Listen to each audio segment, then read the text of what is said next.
Hello everyone, I, Druid, am here to tell you about my first impressions of Starfield. Starfield's a great game. A slightly rough around the edges one, but a great one. At least what I've played of it, so my opinions of it may change at a certain point, so should that happen, I'll make sure to make an addendum or amendment of sorts to this video. But now we gotta get into it, so sit back and enjoy.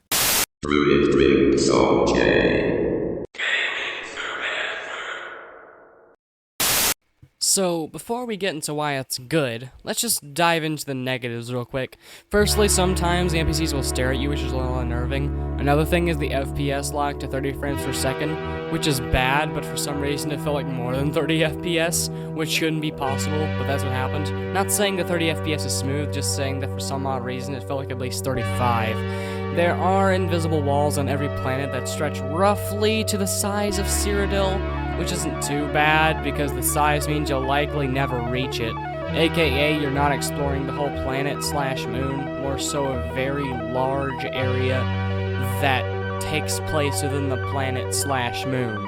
It's not horrible, but it does hurt immersion somewhat, and can also hurt the experience. Another thing is that NPCs don't seem to have schedules at all, which can also hurt immersion if you pay attention to it too much. But honestly, I find it more immersion breaking to find a shop closed, and then you go into the wait menu, which takes you out of the game almost completely, and then wait several real-time seconds for it to finish waiting. While the shop's never closing hurts immersion, it doesn't completely break it, at least not for me. The wait mechanic absolutely does break it for me though, because it just completely takes you out of the game, which again, that completely breaks immersion because you're pulled back into reality and realizing, oh, this is just a game. I'm sitting in my room playing a game. Which, that's not very good for a game, it's immersion. And, there are a lot of loading screens in Starfield, but not nearly as numerous or as long in Sonic 06.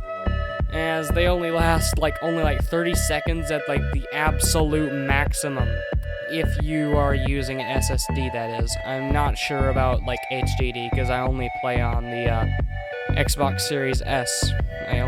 That's the only console I play Starfield on, so I don't really know about hard drives. Also, sometimes textures will take a bit to load in completely, so they'll look really blurry, and some of them, even when they're fully loaded in, they don't even look that good, and they look kind of Xbox 360-ish, and it's just not too great. But I'm sure they might fix that in a patch. So, given that Bethesda actually seems like they've cared about this product, I'm sure they'll at least try to fix it. And a fair amount of the enemies are a tad bit spongy, but not even in the same ballpark as Oblivion or Skyrim in terms of sponginess. And I think that's it. Yeah, that's it. Nothing but positives from here on out. One thing I absolutely love about Starfield is the HUD. It's practical, concise, and it does not take too much of the screen, which results in the player, getting dragged back into reality, which is not what you want for a game, as long as that is not the artistic intention of the writers/developers. Another positive for Starfield is that you do actually become stronger due to the fact that there is no level scaling, which heavily enhances the sense of progression, and by proxy, the role-playing aspects are enhanced. The game will tell you the recommended level for you to be when you highlight a solar system or a planet/moon. I know it does that for solar systems, but I am unsure about planets/moons. So whether or not it's a good idea to go there. The combat could be better, but for a Bethesda game, it's easily the best combat that Bethesda has ever implemented. When you aim behind cover that you're crouched behind, such as barricades, railing, etc., you'll basically like uncrouch to aim at your enemy/enemies, which is something that, while has been done for years, is a new and a very welcome addition for a Bethesda title, due to the fact that no Fallout game ever made by Bethesda ever did that. And, well, the shooting and combat in general is like really impactful. Enemies will get knocked down, staggered by headshots, etc., which makes for much more, fun and much more impactful combat. Another quick mention is that you can also grab onto ledges. While the leveling system isn't exactly what I hoped for, I certainly am able to say that without a doubt, Starfield has very strong role-playing mechanics, at least stronger than Fallout 4, and maybe even Skyrim. You can level Persuasion, which allows, for convincing NPCs of your arguments via minigame. You can level Weapon Skills, which increases the damage of said weapons, and many other types of skills that I didn't mention. The game's a pretty good middle ground between a casual RPG and a hardcore RPG, and you actually have to do things related to the skills to become certified in those skills, which allows for a higher rank in that skill. Basically, to level up that skill with a skill point, you have to earn that certification to level it up, which is almost like weapon proficiency from the Elder Scrolls series, where to level up the thing, you have to do the thing.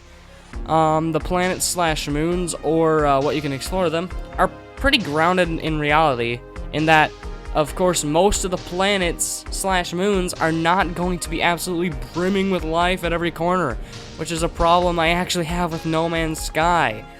While I love that game, way too many of the planets are absolutely filled with life at every single possible corner.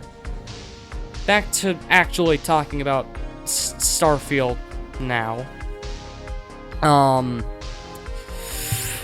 Well, flying your spaceship is really fun, and the ship combat is an absolute highlight of the game.